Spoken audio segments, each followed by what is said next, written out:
नमस्कार बच्चों, welcome to my channel Jitesh sir A to Z. आज क्लास 11th के लिए शुरू कर रहे हैं। पहला वीडियो लेक्चर है। क्लास 11th का अलजेब्रा टॉपिक से स्टार्ट कर रहे हैं हम।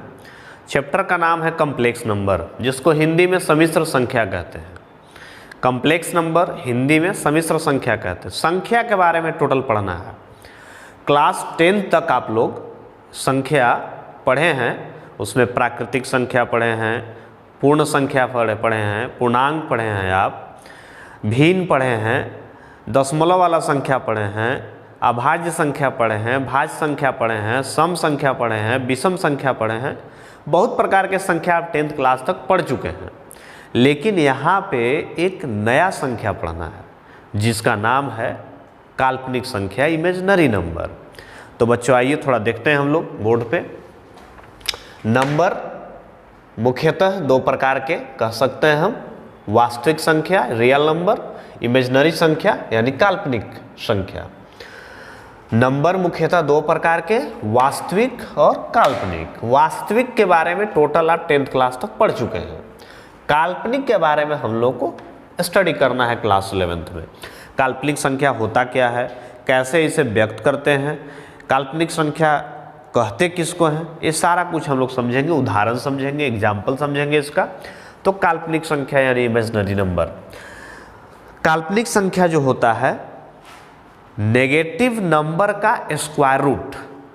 अगर कोई माइनस में संख्या है और उसके ऊपर हम स्क्वायर रूट चढ़ा दें तो उस प्रकार के संख्या को हम लोग काल्पनिक संख्या कहते हैं। जैसे under root -1, under root -2, under root -5, under root -100 और इट अनेकों प्रकार के एग्जाम्पल हम दे सकते हैं। ध्यान रखना है कि नेगेटिव संख्या के ऊपर स्क्वायर रूट चढ़ा हुआ रहना चाहिए।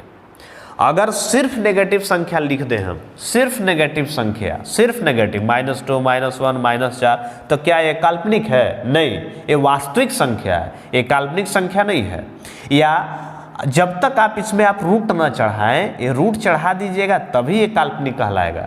या कोई सोचेगा कि अंडर रूट के नीचे हम 2 लिख दें और कह दें कि काल्पनिक संख्या। नहीं, काल्पनिक नहीं है, वास्तविक संख्या है।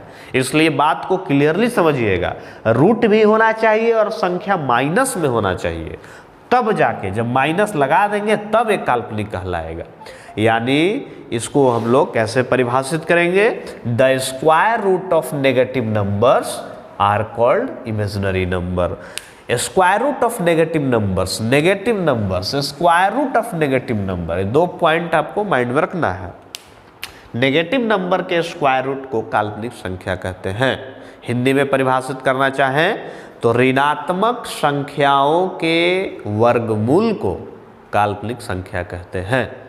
Example under root -1, under root -2, मतलब रूट के अंदर में माइनस में संख्या होना चाहिए।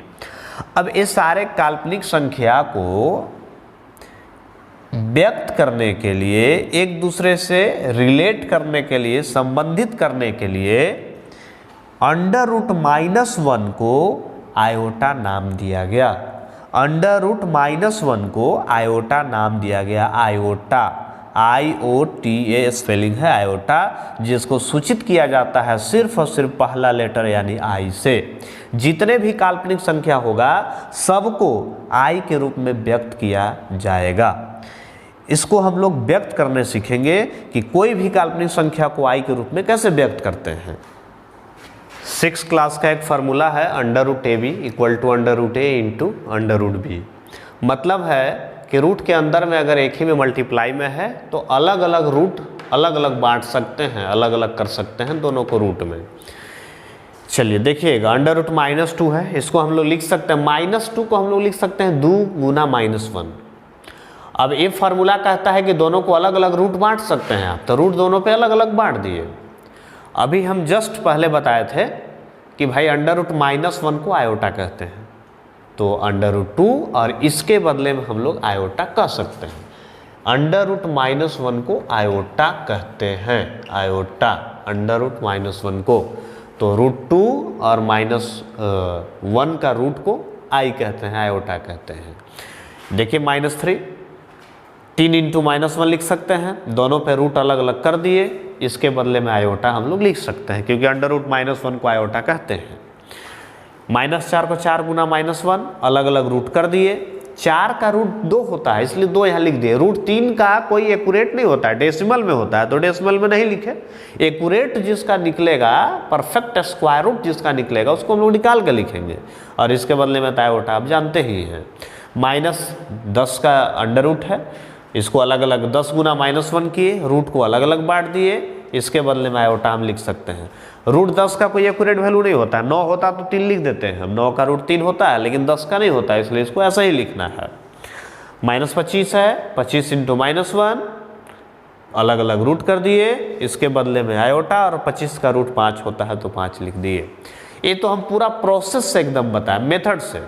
अब डायरेक्ट जड़ी बूटी सीखेंगे। A to Z का यही खासियत है बच्चों, शॉर्ट ट्रिक भी, लॉन्ग भी, शॉर्ट भी, जिसको शॉर्ट को हम जड़ी बूटी कहते हैं। स्पेशल ये आपको मिलेगा A to Z में ही। क्या है जड़ी बूटी? देखिए, अंडर रूट के नीचे अगर माइनस में कोई संख्या है तो कहता है कि माइनस को हटाइए, माइनस को यहाँ से हटा दीजिए और इसी माइनस के बदले में आयोटा यहाँ लगा दीजिए। माइनस को हटाइए, आयोटा लगाइए, माइनस को हटाइए, आयोटा लगाइए। शॉर्ट में जड़ी बूटी है। जैसे यहाँ से आप डायरेक्ट यहाँ पहुँच सकते हैं, डायरेक्ट माइनस को हटाइए, आयोटा लगाइए, माइनस को हटाइए, आयोटा लगाइए, माइनस को हटाइए, आयोटा लगाइए, लेकिन 4 का रूट 2 होता है, इसलिए 2 यहाँ किया गया है। तो शॉर्ट में जड़ी बूटी हो गया, माइनस को हटाइए, आयोटा लगाइए। आप 10th क्लास तक पढ़े थे, 4 का वर्गमूल 2 होता है, 9 का वर्गमूल 3 होता है, 16 का वर्गमूल 4 होता है। ये वास्तविक संख्या है, 10th क्लास में पढ़ के आए हैं। लेकिन आपसे कोई पूछ दे कि -4 का क्या होता है वर्गमूल, तो एक काल्पनिक संख्या है। और देखिए हम यहाँ बताया -4 का वर्गमूल 2 आयोटा होता है। उसी तरह से कोई आपसे पूछ दे -9 का क्या होगा, तो 3 आयोटा होगा। 9 का रूट 3, माइनस के बदले में आयोटा। यहाँ जड़ी बूटी सिखाए हम, माइनस को हटाइए, आयोटा लगाइए, माइनस को हटाइए, आयोटा लगाइए। 9 का रूट 3 होता है तो 3 लिखेंगे। -16 का कोई आपसे पूछ दे तो 4 आयोटा कहना है। तो ये हुआ, शॉर्ट में जड़ी बूटी से भी बना सकते हैं और पूरा प्रोसेस से भी बना सकते हैं। ये 6ठा क्लास का फार्मूला है, इसी का इस्तेमाल करके पूरे मेथड से हम लोग बना सकते हैं।